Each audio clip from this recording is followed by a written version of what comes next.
abbreviatedly through most of this material because most of this material was presented here some years ago, and you would have already heard that. And just for sake of time, we'll go through the short thing. If there's one of these points that you want to hear more on, if you'll just Google my name and parenting, you can find the longer versions of these online and listen to them more. But we're going to slow down in the second half when we get to not just little children, and we'll slow down at that point. And I don't think I did something right or something's wrong. If we get a scripture up there in a minute, then we know we're good to go. So Proverbs chapter 22, verse 6, in the ESV says, train up a child in the way he should go. Even when he is old, he will not depart from it. Now, I believe this, like a lot of verses in Proverbs, are truisms. This is what's generally true. It doesn't mean that you can't find an exception to it. Here's another proverb. A soft answer turns away wrath. Is that generally true? Is that good advice? Yes. Can you ever find an exception? Yes, but it doesn't change the value of the general principle. So let's start off here with early child training. And as I said, I'm going to go through the early training quick, skim through that, slow down on the old ones. Lesson number 1 is a vocabulary lesson. Teach your child that this word right here means that. And if you do that, a lot of your parenting job is already accomplished. When your 1-year-old, 2-year-old understands that when mom says no, it means no. And they respect that. And they don't say no back to mom or dad. A lot of your job as a parent is already done. I'll explain why in just a minute. So vocabulary test. What does no mean to my child? If no means to your child, it's tantrum time, you've got some work to do, and you need to teach them that is exactly not what it means. If he thinks no means the defense attorney may now cross-examine, you're not doing it right. If he thinks no means don't do it while mom and dad are watching, you haven't established it right. If he understands, no, mom said no, dad said no, then you're doing it right, and you've got the lesson taught. Here's why. When that 1-year-old, when that 2-year-old has learned to respect no, and by the way, what was the first command there in Genesis 2:17 that Adam and Eve were given in regards to the tree of life? It was a no-no. You can eat of any of these, but this one right here, no. And it's fundamental. When they learn that, what have they learned? They've learned to respect authority. They've learned they won't always get their way. They've learned behavior is more important than desire. And they've learned to use self-denial and self-control. Now, as they get older, life's going to get more complicated, obviously, and there's more lessons to learn. But by the time they turn 15 or 16 and they're invited to a party somewhere, is it going to make a difference if they have this foundation? If they haven't learned to respect authority, if they haven't learned that they're not supposed to always get their way, if they haven't learned that behavior is more important than desire, and they haven't learned self-control, what's going to happen at that party? So this is fundamental. When you are training your child to respect no, never think you're being a selfish parent. Now, by the way, there ought to be lots of yeses. It doesn't mean you're a good parent because you say no all the time. You know, Mom, can I play in the street? No. Can I have fun? No. Can I breathe in and out? No. That's not good parenting. There should be lots of yeses. But the no's, what did Jesus say? Let your yea be yea and your no be no. This is crucial. They're learning to submit to an earthly father that prepares the child for submission to a far more important father. Common mistakes to avoid: failing to discipline. If you've been to Walmart, you've seen this.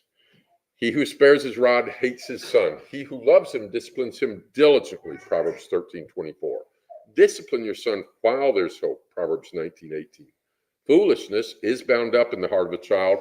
The rod of discipline will drive it far from him, Proverbs 22:15. Don't hold back discipline from the child, Proverbs 23:13. The rod and reproof bring wisdom. A child who gets his own way brings shame to his mother, Proverbs 29. Correct your son, he will give you comfort. He will delight your soul. Another mistake, rewarding misbehavior. Most parents don't think and tend to think, oh, I think I'll reward misbehavior. They don't offer the child $5 to go, push grandma over or something. But parents reward misbehavior all the time. You seen that little kid at the grocery store or Walmart screaming because he wants this or that, and the mother's saying no, and then the child starts screaming louder, and then saying, I hate you, and everything, and she's getting embarrassed. And maybe she says, you're embarrassing me. Does the child ever go, oh, pardon me. I had not realized, mother, that I was embarrassing you. Certainly, I was. He knows which buttons to push, and he pitches a fit until what happens? In the buggy it goes. What did she just do? She rewarded misbehavior. If you give the Somali pirates $1 million for, hijacking a boat, guess what they're going to do? They're going to do it some more. Don't reward misbehavior. Number 3, expecting misbehavior. This is easy to fall into. So you got 3 kids, and this one you worked hard, and this one you worked hard, this one you worked hard, but this one's had a challenge there, and it's continued to be a challenge, and it's continued to be a challenge, and after a while you start giving up, and they're good about this and this, and then you start hearing things like, oh, we can't take him to the restaurant. There's no way he'll sit still for an hour. After all that sugar, he'll be impossible. I'll never get him to do that. That's a parent that's given up. And who hears that? He hears that. And on this one about sugar, let me just say this. If you and your doctor know that there's something that's not good for your child, then don't have your child eat that. But you and I also have been to birthday parties where kids eat an inordinate amount of sugar.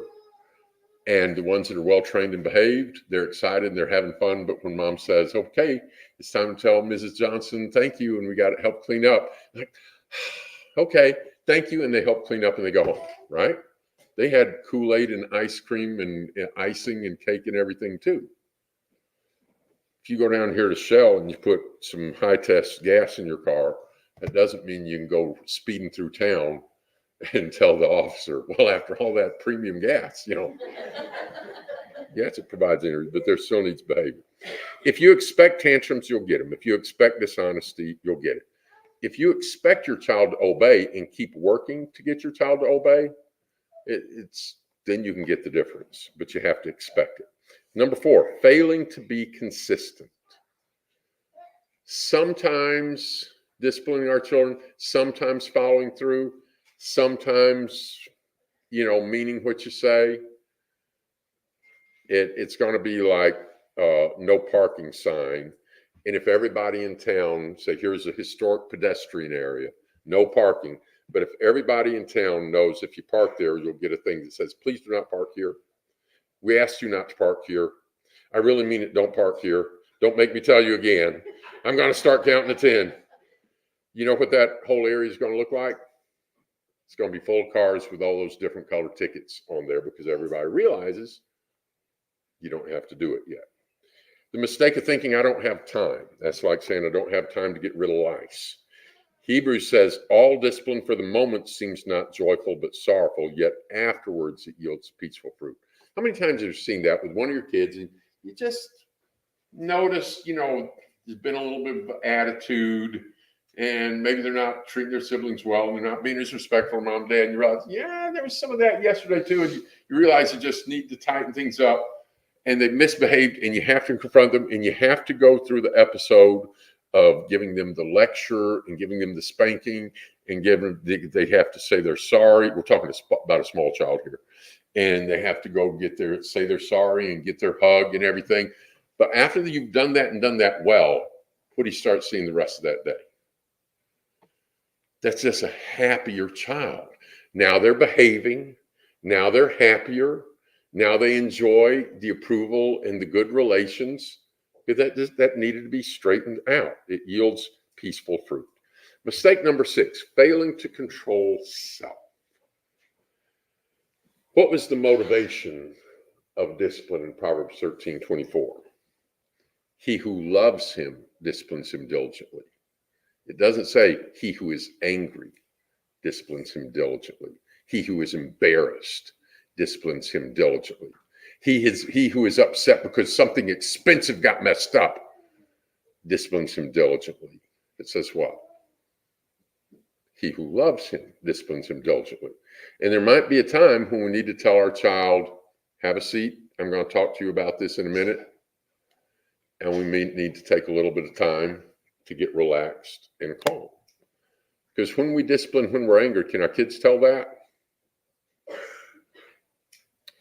So, and don't say things like this. Why won't he obey? What's wrong with you? I don't know why you won't do right.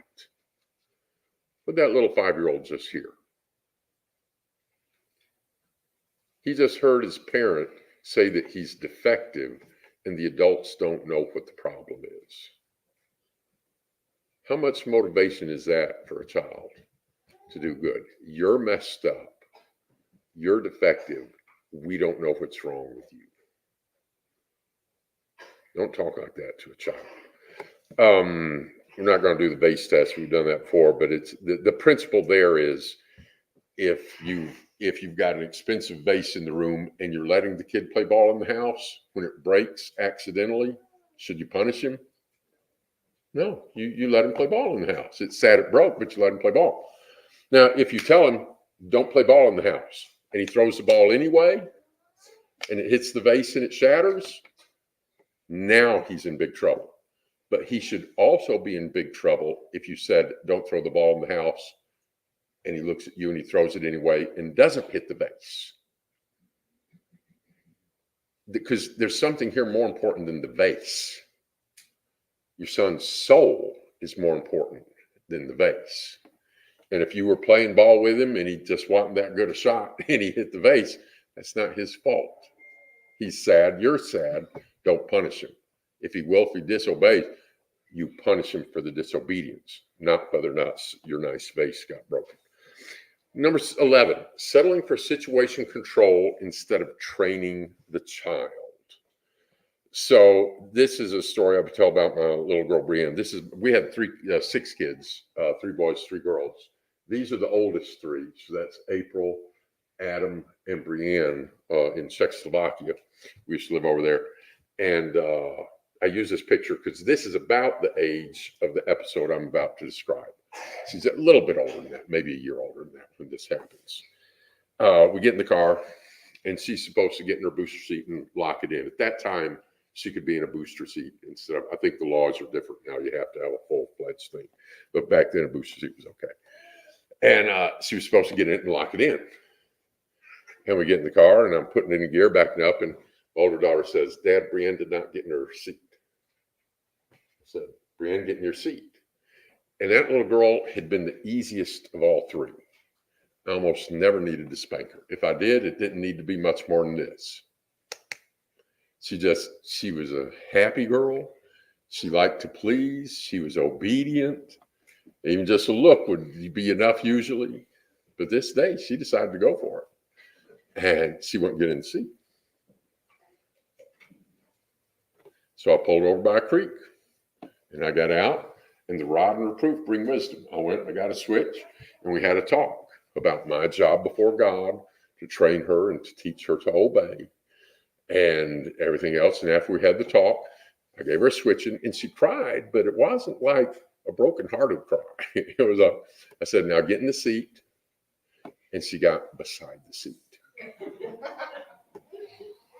We had the talk, had a switching. This time it was harder. I said, now get in the seat. This time she got in the car and she sat beside the seat. We got out. We had another talk. We had another spanking. She sat beside the seat. This happened like 5 times. Like on the 5th time, she finally sat in the seat. And later that day, I asked her, I said, Brienne, why did you do that? Did you think that Daddy was going to give up? And she goes, uh-huh. And so what my little girl needed to find out that day was that Daddy wasn't going to give up. Now, obviously, we can all think of something that would have been easier for me to do that day. She's 3. What could I have done? I could have controlled the situation and put her in the seat. But I was more concerned about my daughter's heart than the booster seat. I grew up late 50s, early 60s. My first memory is standing in front of the dash in my dad's 59 Plymouth, as we're going down the road. I wasn't even in the seatbelt. Don't do that with your kids. But I survived. But we have a law about the kids in seat, and I need to obey that. And she needed to obey me, but she needed to obey. If I just put her in the seat and locked her into it, she would be where she was supposed to be, but would her heart be where her heart needed to be? She needed to get her heart submissive. So instead of controlling the situation, I was training the child. On that point, one time I was preaching in another state, and there was a mom there, and 2 or 3 days later, she said she'd been implementing that because before she would just put her child, whether screaming or crying, and just controlling the child. And she said that was a life-altering experience for her. And in just 2 or 3 days, she said, my child's behaving and she's happier. So it's a valuable principle. Mere control versus training. We do sometimes have to control our children. But Proverbs 22 didn't say control your children, and when they're old, they won't depart. It said what? Train your children, and when they're old. If all you do is control a child, like how many of you have heard Dad say this? I told them they're not doing that under my roof. So where are they going to do it? Under somebody else's roof, and that leads to the type of kid that says, can't wait till I'm 18. And he gets his own roof and he does whatever he wants. Why? Dad didn't train. He might have tried to control, but he didn't train. Train up a child in the ways to go. Train their hearts. Be calm, consistent, and in control. The mistake of training them to disrespect instructions given calmly. If you say, it's time to turn off that game and, get ready for bed. It's time to do it. All right. It's time to do it. You need to get up. Okay. I said you need to get up. All right, I'm almost done. And when are they going to do it? A few minutes later, what's Mom doing? Mom's screaming. I said you better get up. And now what do? Now they get up. And then what does Mom say? I don't know why he does that. I know exactly why he does that. Because she's trained him to disrespect instructions given calmly. He knows that until she's blown a fuse, he's not in trouble. So he's going to keep playing until it's threat level, orange or whatever, and then he goes. So it's our choice. Do they never obey? They obey after we scream. They obey after we say it over and over, or they obey on the first time to calm instructions. So in that case, I think Mom ought to sit, him down and explain, I'm not going to yell at you anymore. I'm going to try to not yell at you anymore. And it's cool. And then she says, from now on, I'm going to tell you what to do, and you're going to do it. And she's explained, he's not going to believe it deep down inside. But then next day, she might say, okay, in 5 minutes, it's going to be time to turn that off and go get ready for bed. All right. Then when it's time, say, all right, now it's time to turn it off and get ready for bed. Just a minute. Now he gets a spanking. What? And then she reminds him. They have a talk. They had to discuss it. He has to apologize. Then he goes to bed. He'll get it sooner or later. Mistake number 8, failing to use rod and reproof. If a kid's walking by and he just gets whacked, what does he learn? Stay away from dad. If it's just reproof, what do they learn? Bertina saw a mom at Walmart one time, and the kid's just pitching a fit. He's in the little buggy part. He's trying to kick his mother. He hates her. He's yelling at her. He's screaming at her. And you can tell that she's maybe read one of those parenting magazines or something. And so she's going to explain her feelings to the child. And she says, "It doesn't make mommy feel good when you say that." And the little kid just leans as far as he can to her and just yells at her and screams. That's worthless reproof. The rod and reproof bring wisdom, and there's value in the lecture. How many of you were raised in a home where you were disciplined, but you also had to listen to a talking to before you got whatever punishment was? Maybe when you were little, you got spanked. Maybe you're older, you got grounded, or you had to clean the bathroom or rake out the gutters or whatever. But before the penalty, you had to have the lecture. Did you grow up in a home like that? All right. Did you ever wish the lecture would just end, so that you can go ahead and get your punishment? Why is the lecture about? I'll tell you why. When I was little, there was 3 boys. We got our share of spankings. The spanking hurt back here, but the lecture hurt here. And it also made you anticipate the spanking a little more. It's, if you got to get a shot, and the doctor says, you got to get a shot, that's not so bad. But if he goes, you're going to have to get a shot, it's going to hurt. You might want to hold on to something. This is what happens when you walk barefoot on rusty nails. Don't do it again. It seems to hurt more. So there's value in this. The rod and reproof bring wisdom. And if he walks away mad, we're not done. If my son had disobeyed his mom or talked back to his mom, we're not done until he's gone and apologized to mom. He needs to go say his apology, and then he gets his hug. Mistake number 9, fathers discouraging or provoking to wrath. This is mentioned both in Colossians 3 and Ephesians. Don't provoke your children that they be not discouraged. Provoke not your children to wrath. Some of you may have grown up in this type of home. There's too many of them. The only thing that you heard from dad was criticism or nothing. If you did what you were supposed to do, it's not mentioned. If you messed up, you were going to hear about it. And sometimes kids growing up in those homes end up misbehaving on purpose because it's the only way to get dad's attention. Don't do that. Have a warm, loving home. And don't expect talents beyond their capacity. Expect them to do what they can do. Don't expect them to do things that they can't do. But I'll tell you what, I've been impressed when you see parents of special needs children. You've seen those parents handle those situations, and it's remarkable the heights that parents can rise to. And the ones that are wise when they're doing that, they don't expect their child to be able to accomplish things they can't, but they expect him to do what they can. I'll tell you a real quick story along that.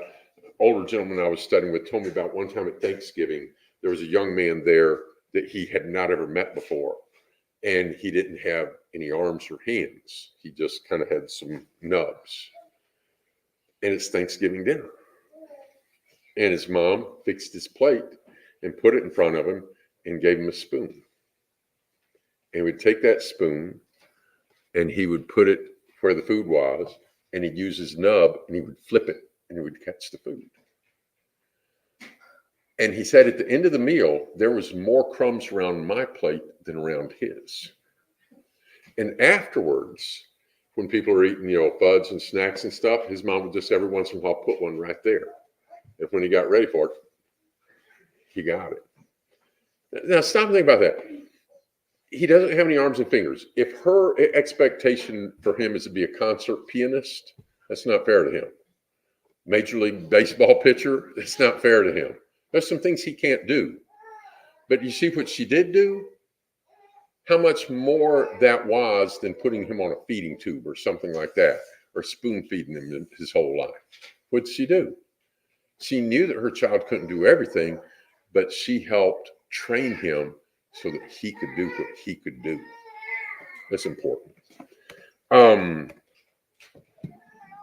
Mistake number 10, failing to parent with joy. There's some families where they have rules and the rules are enforced. No elbows on the table. Pass the food to the left. But there's no joy there.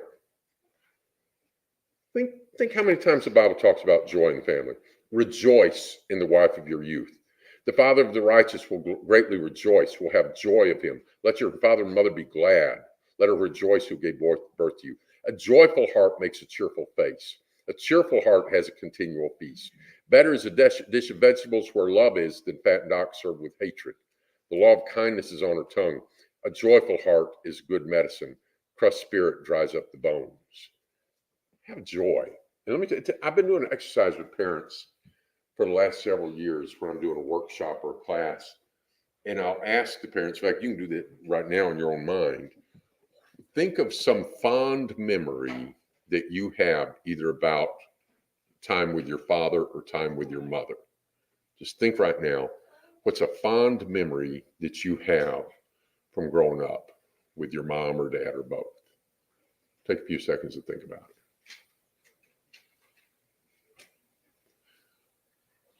Having asked a lot of people that question, most of you are not thinking about the time they spent $8,000 to go to Disney World or something, or bought you some real expensive thing.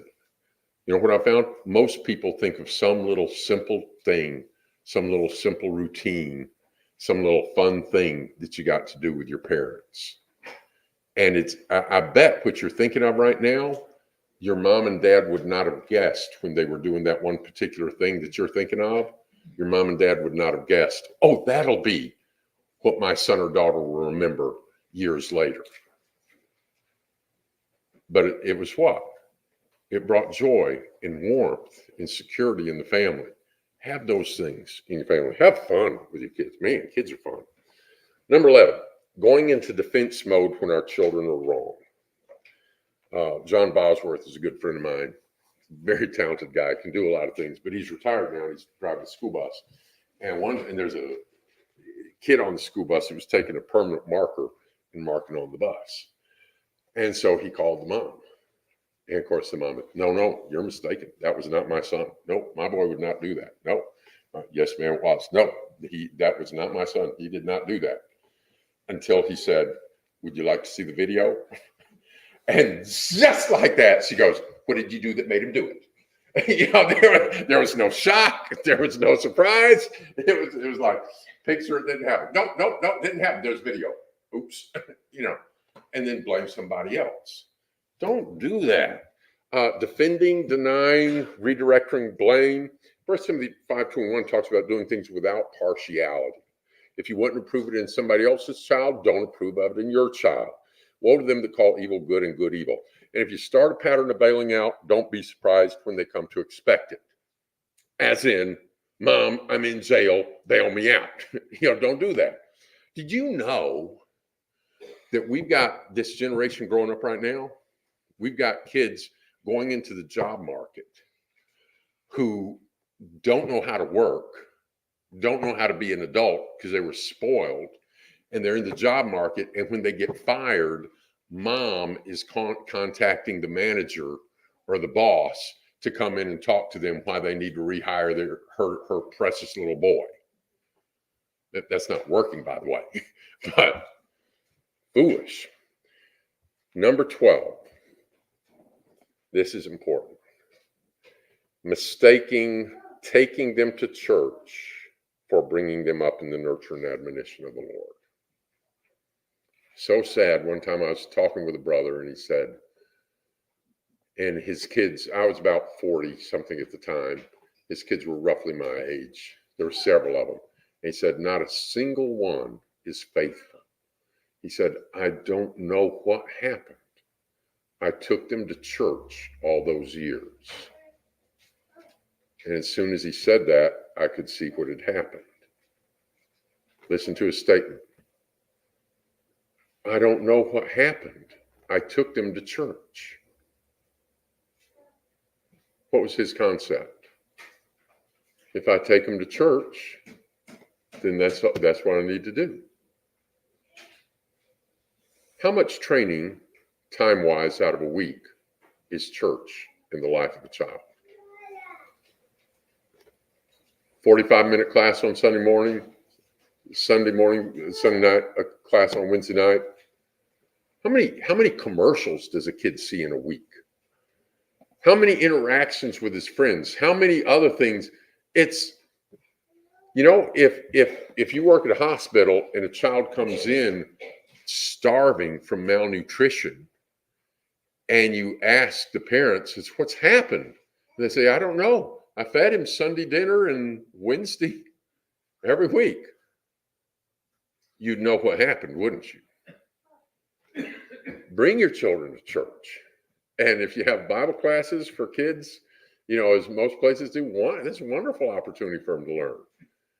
But Ephesians 6 didn't say, fathers, take your kids to church. It said to raise them up in the nurture of the Lord. In fact, remember what Deuteronomy 6 says? Teach them diligently to your sons. When you sit in your house, when you walk by the way, when you lie down, when you rise up. Mistake number 13. Thinking if we don't allow this, they might rebel and leave the church. Shane and I were talking about, I've got to do some lessons soon on dangers facing church, and I was asking Shane for input on that, and I'd say, what would you say is a major challenge facing the church? And right away, Shane said, worldliness. And I think that's right. There's false doctrines that are problems, and maybe you have one person holding this false doctrine in that church and one person over there, but worldliness is just all over the place. And we were talking about like how some parents will just allow, their kids to have posters of like half-naked women in their room and just accepting that. Why do parents allow things like that? I remember one time when I was in high school, there was a new family at church, and the boy asked me to come over for Sunday afternoon or something, and I went over, and there's a bong on his dresser, not hidden. I mean, it's just right there. His mom couldn't miss it. And it's like, why do people? And if you're not aware of that, it's a drug use thing. Why do people have this mentality? You're going to let her go out of the house just like that? Well, if we don't let them do that, they might rebel and leave the church. What good is being in church if you're not in the Lord?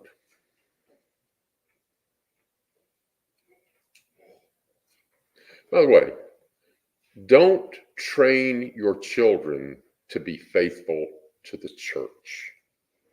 Train your children to be faithful to Jesus Christ. If your children are faithful to Jesus Christ, they will want to be at church, and they'll be a force for good in the church. But if you train your children to be faithful to a church, Paul wrote a letter to the church at Laodicea back in the 60s. By the time the Lord addressed the church at Laodicea in the 90s or 70s, whenever it was, what was that church like? I'll spew you out of my mouth. You ever seen churches go bad? Yeah, churches drift. Churches go astray. If you teach your children to be faithful to church, what good will that do when that church goes astray? Teach your children to be faithful to the Lord. Do you not know that friendship with the world is hostility with God? And think about things like clothing. Let's start thinking about this a little bit. That's not the next slide. We'll come back to that, I think. Mistake number 14, assuming cultural norms. Oh, terrible twos, they're going to do this. Oh, rebellious teens, they're going to do this. It is culturally common to have rebellious teens. You know what else is culturally common? To have ungodly adults. If you want your child to be an ungodly adult, then just accept them to be a misbehaving 2-year-old and a rebellious teen, and they're right on track to be what most people are, which is an ungodly adult. If that's not what you want, train for something different. Josiah, his dad was king and died when he's 8. And he's king. And in his 8th year, when he's just 16 years old, he set his heart to serve God.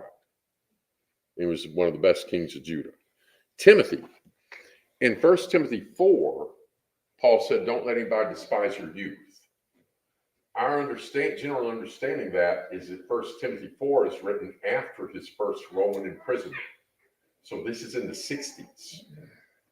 When did Paul pick up Timothy? Back around 49. If he's still a youth in the 60s, how old was he in 49? He might have been a teenager. Teenagers don't have to be rebellious and ungodly. Train them. Here's the thing about clothing choices. You remember Genesis 3, Adam and Eve sewed some leaves together and made, King James says girdles, I think, or I forget what it says, but the Hebrew word means something that goes around here. And then God put some clothes on. Remember that? In Exodus chapter 28, verse 42, it describes the priest's garments. And some things, like the headpiece, it said that's for glory and for beauty. That wasn't for decency. That was for glory and beauty. But what does verse 42 say? It says, make linen breeches that go from the loins to the thighs. And obviously that's inclusive. It doesn't mean from below the loins to above the thighs. That'd be nothing. From the loins to the thighs inclusive, to cover the flesh their nakedness. Remember that. 1 Timothy 2 talks about modest apparel. Now, in that context, it's talking about not being gaudy with, elaborate hairstyles and jewelry and excessive outer appearance. But it applies also to the way a lot of people dress today, where they're just showing off their things that should not be seen. Here's something interesting in John 21. Can you think of, because we live in a society where people will dress one way at work or at school, and then other places they'll wear almost nothing and they'll excuse it because, well, I'm at the beach. Would most girls answer the door in their undergarments? No. But the same girl will put on less than that, could go, because it's the beach. Do teenage guys realize, oh, it's the beach, I'm not going to look? No, that's one of the reasons that teenage guys like the beach. Can you think of a verse in the Bible where it talks about how somebody got dressed to go swimming or go to the beach? There is one. John chapter 21.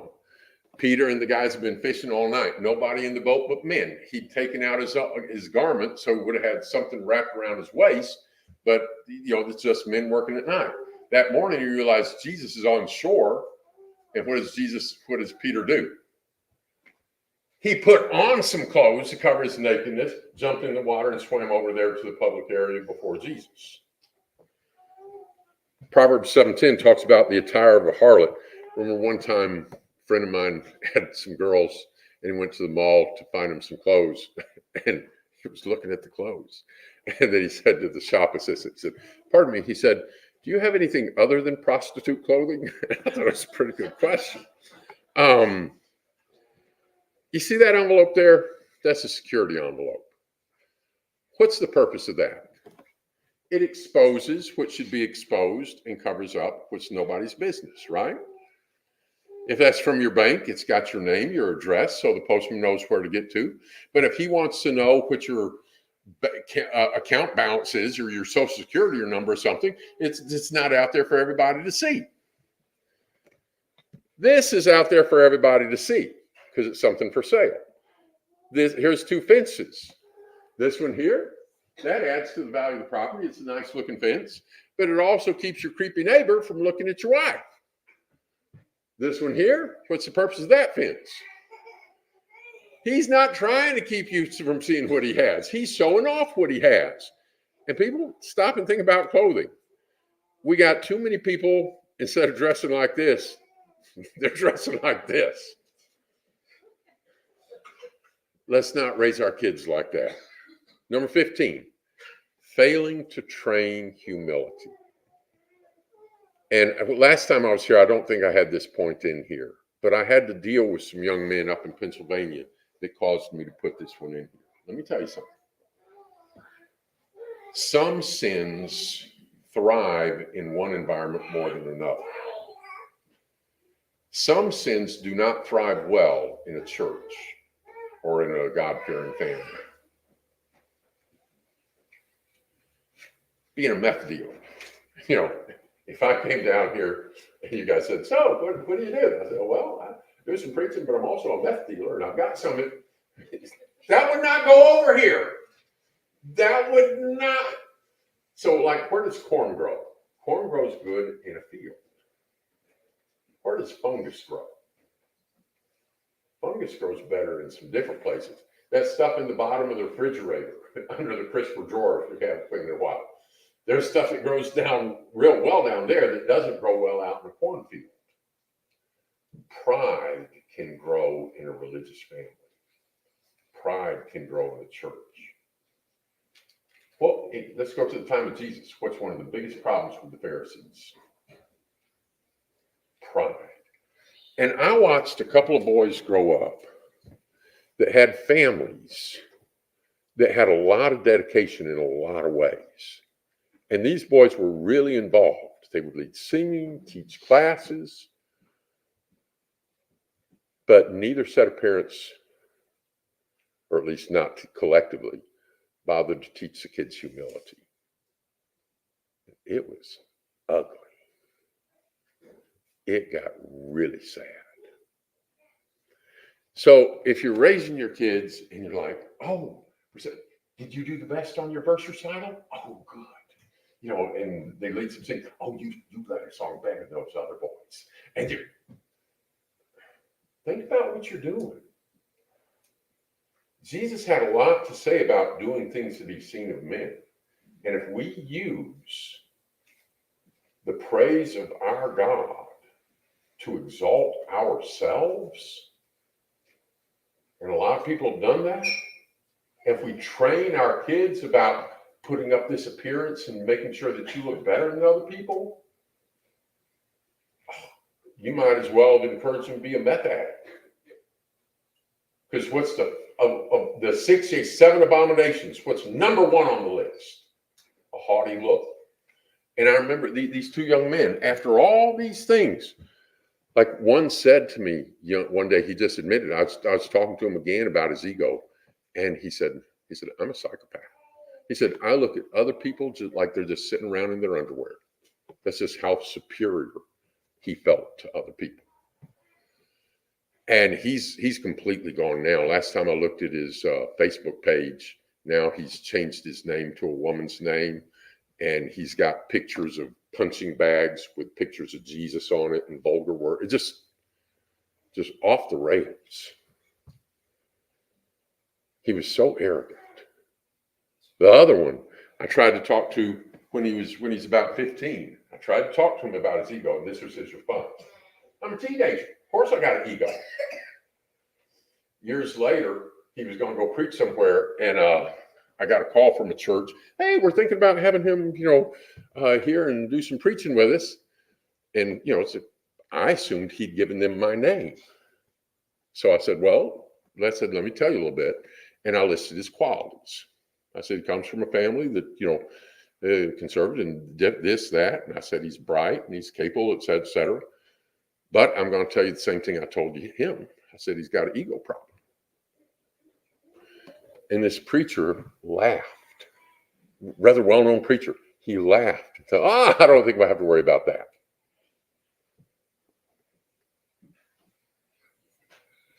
Does what Jesus says about the Pharisees mean nothing? Later, a couple years later, this guy came back to Pennsylvania and he was upset. He came over, he said, "You told 2 preachers that I have an ego problem." I said, "No, I told 1. I said, "And I thought you gave me his number." "No, I didn't." So I guess he knew what I was going to say he hadn't. I just assumed he had. I said, "I didn't tell the other guy, but I pointed out, if you stink and you go to one place, they can tell you stink, and you go to another place, they can tell you stink. They don't have to have talked to each other. They can just tell you stink."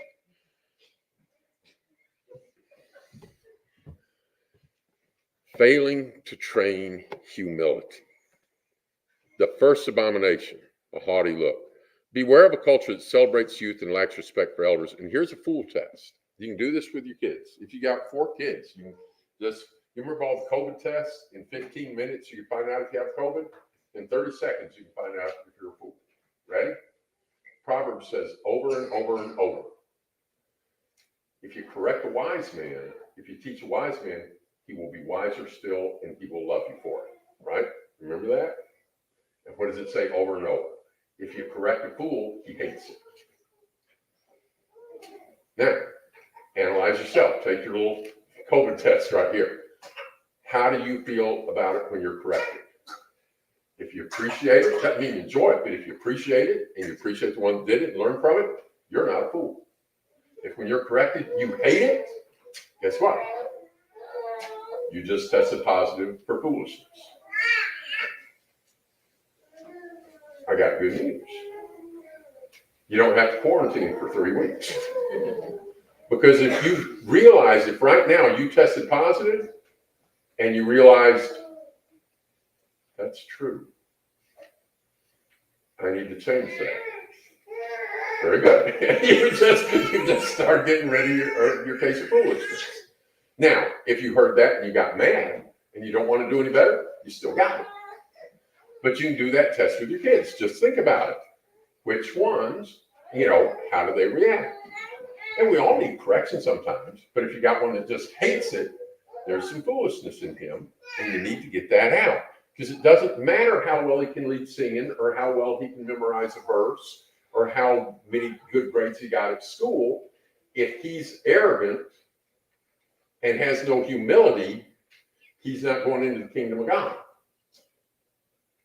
So help him get that out of him, and help him to learn to serve other people, and help him learn how to listen. It's a great thing for him. Coming up here on the last one or two, focusing on home income instead of home outcome. The United States of America has better homes than it's just about ever had. Up around Washington, D.C., people live in these McMansions. They are huge. The kid has his own private bathroom, granite countertop and everything. But a lot of those people, there's nobody home there. They're in daycare when they're little, and then they're in preschool, and then they're in public school, and they come home. By the way, statistically, when a lot of teen pregnancies occur? Between 3 and 5 in the afternoon. And there's a lot of just bad homes in fancy houses. Nothing wrong with having a nice house. But if you need to choose between the fancy house and the good home, what does the Bible say? Look with me at Proverbs chapter 15:1. Well, let's do 15:17. Better is a little with the fear of the Lord than great treasure and turmoil with it. Better is a dish of vegetables where love is than a fattened ox served with hatred. 17:1, I think, has something similar, if I remember correctly. Brethren, it's the home, not the house. It's the family, not the stuff. Do our homes reflect scriptural priorities or cultural priorities? Titus 2 says, train the young women, older women, train the young women to love their husbands, love their children, be sober-minded, chaste, workers at home, kind, being in subjection to their own husbands. I don't think that means a woman can't contribute to the finances of a family. If you look at the worthy woman in Proverbs chapter 31, she considered a field and bought it. She planted a vineyard. With her hands, she made garments that she provided to the sellers who would then take them and sell them. She's bringing in income, but does she seem devoted to a career or devoted to her family and devoted to her home? Think about these priorities. 1 Timothy chapter 6, let's read that passage. 1 Timothy chapter 6, 6 through 10.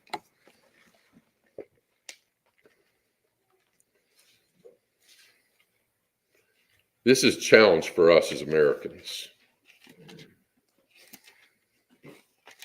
I've been some places in the world. In Haiti, when I was in Haiti years ago, the average per capita income was $80 a year.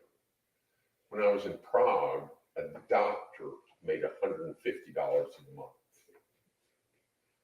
We're a wealthy nation, but listen to this. 1 Timothy 6, starting in verse 6. Godliness with contentment is great gain. We brought nothing into the world. We cannot take anything out of the world. If we have food and clothing, with these we will be content.